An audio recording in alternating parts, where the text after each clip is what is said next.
Not to say that this first bit of news is not something worth talking about. It's, again, Fight Forever would be the perfect place to talk about this and the William Regal news. But Fight Forever is not out yet. Maybe by the early part of next year, or maybe AEW's game will just never come out and we're just going to keep talking about it and hoping for it. But either way, next year, this past weekend, it was announced at an independent wrestling event that Dustin Rhodes will be retiring from professional wrestling next year, that 2023 will be his final year as an active wrestler in professional wrestling. And I, for one, am hoping for the best for Dustin Rhodes because after all this time, nearly over 35 years as an active performer, he deserves anything and everything in the world that he can get. And to have the opportunity to go out as a star from the world that he's given so much to over the last 3 decades. The fact of the matter is, there's another bit of news to get to, but I just want to mention this first that on December the 10th, we will see not only NXT Deadline, but also Ring of Honor Final Battle. NXT Deadline will feature the Iron Survivor challenges to determine who will be the number one contender for the WWE, for the NXT Women's Championship and for the WWE and for the NXT World's Championship. So both Braun Breaker and Mandy Rose will be getting new challengers after NXT Deadline on December the 10th. I'm just hoping that they give the title matches the opportunities that they deserve to breathe, because that's what they both would need. And the fact of the matter is, I we will be discussing both Final Battle and NXT Deadline as we get closer to the event. I just wanted to mention that because it's been a bit since we talked about either show, but this broadcast tonight, this broadcast tonight. Next.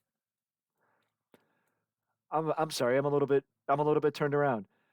Tomorrow is the go home edition of NXT, and the last one before NXT Deadline, as Braun Breaker will also defend the NXT World's Championship against Apollo Crews at the event. And at Final Battle on December the 10th, Chris Jericho will defend the Ring of Honor World title against Claudio Castagnoli. If Claudio wins, then he will get the Ring of Honor World's Championship. But if Chris Jericho wins, then Claudio will have to join the JAS. I think this is dependent on if they want Jericho to hold the belt, or I think this will be in my opinion, this will be indicative of if Ring of Honor actually has a television contract lined up, which hopefully, for the sake of both AEW and ROH, we will find out information on that post Final Battle, because it will benefit everyone involved with AEW and Ring of Honor if the two can split up and that they don't have to stay together anymore. It would benefit everybody involved if that's the case. But either way, Final Battle and NXT Deadline will happen this Saturday, actually. They happen this Saturday. I didn't even realize that. It happens this Saturday, December the 10th. It is the last pay-per-view events for 2022. And also happening next week, Winter is Coming on December the 14th, when Ricky Starks becomes the first person to defend the NXT.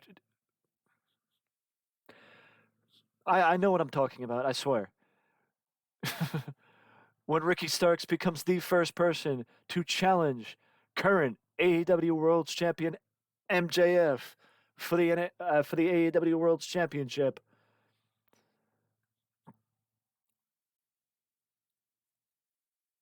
I mean, that's a sight you never thought you'd see as far as Ricky Starks, but I'm happy that Ricky Starks is finally getting an opportunity to be featured in a prominent position like he will be at Winter is Coming against Maxwell Jacob Friedman.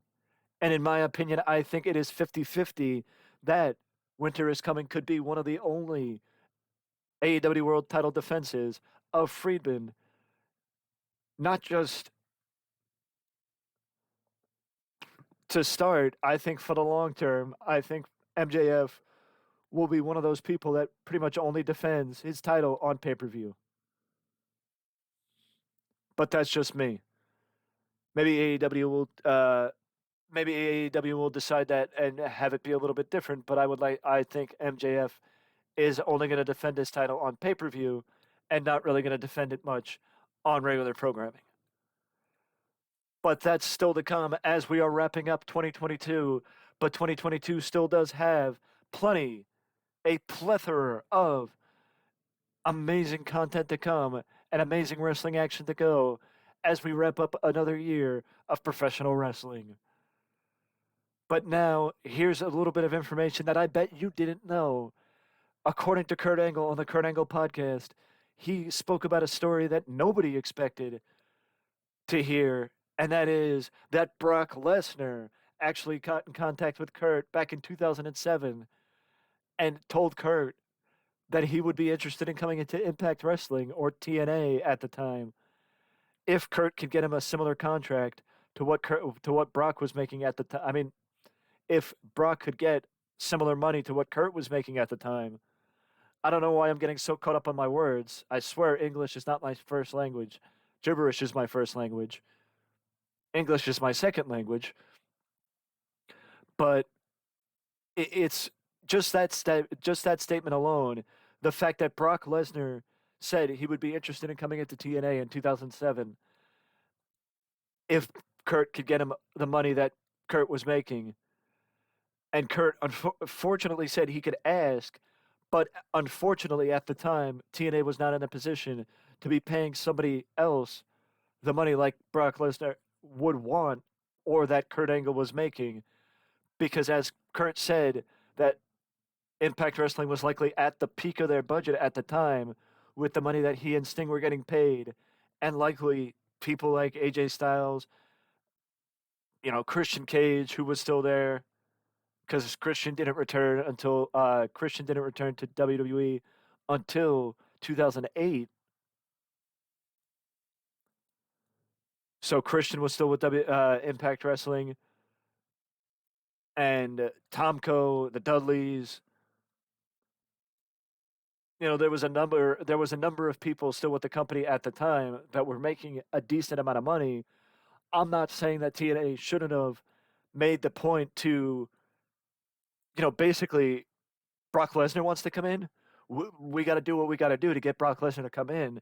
As I believe that was right around the time that Brock started to go to TNA. I mean, it was either right before Brock went to UFC or right as Brock was starting his UFC career. But just imagine Brock Lesnar in TNA. That would have been something, especially during that time, because 2008 was the peak of TNA, like 2007 to 2008, or in that general vicinity, was the peak TNA, in my opinion. Was peak of TNA, in my opinion, 2007, 2008, which 2008 was actually when Kurt Angle and Samoa Joe had their lockdown event, their lockdown match, which was the most bought pay-per-view in TNA history. It was the most bought pay-per-view in TNA history, and the one event that set the bar for TNA at the time and basically got people's attention. But the fact of the matter is, that ended up being the peak for TNA at the time, and that if people knew that, maybe lockdown would have been looked at in a different light. But it also, lockdown showed what could have been for TNA instead of what TNA became.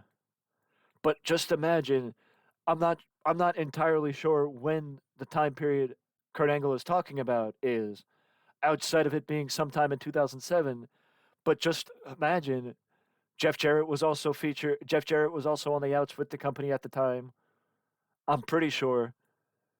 I'm pretty sure that was around the time when Jeff was on the outs with the company. So it would have been Brock Lesnar, Kurt Angle, Christian Cage, the Dudleys, AJ Styles, Samoa Joe, Christopher Daniels, so on and so forth, featured in TNA as the top stars within the company. And it's like, just imagine how things would have changed if Brock Lesnar was alongside Kurt Angle as the top stars in Impact Wrestling.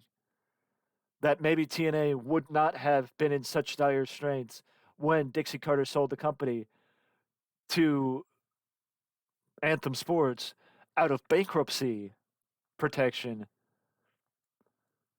You know what I mean? So it's like maybe the company would have been in a better light at the time, and maybe that momentum that they had at that peaked at lockdown 2008 wouldn't have peaked at lockdown 2008, and it would have just been a sign of things to come. Because imagine Brock Lesnar against Samoa Joe, not in WWE, but in TNA. Just imagine that. Just imagine Brock Lesnar against Samoa Joe. Imagine Brock Lesnar against AJ Styles in TNA and not in WWE. Just imagine, just imagine that. Just think about Brock Lesnar in TNA. You know, TNA or Impact Wrestling has had ups and downs, and it has gone in different directions, and just it hasn't always been the most stable place to work. But just like it's crazy to me that Brock even considered coming into TNA and would have entertained the idea. I know, you might say, "Oh well, that's Kurt Angle speaking," blah blah blah blah blah. You never know, but it's also like a weird story for Kurt to make up, because also think about it, at the time there really wasn't many other promotions to fight with. Like, it was just WWE and TNA. There was not another game in town at the time, unless you were going to go to Japan, and Brock already broke that uh, avenue, because New Japan was where he went right after WWE, and he ended up crucifying that route when he burned that bridge by how he left. So Impact Wrestling was the only time, and I think, if I remember correctly, around that time, if I'm thinking, is when Brock may have been IWGP Heavyweight Champion and was feuding and fought Kurt Angle in New Japan for the championship at the time anyway.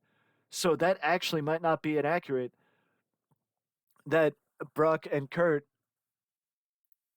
because if you think about it,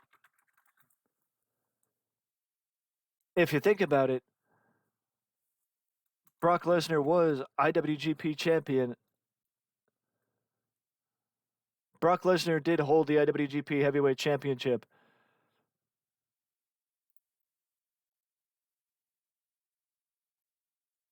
When was it? When was it? Brock was IWGP Heavyweight Champion in 2005. So he just fought, or well, wasn't. No, Kurt held the belt, didn't he?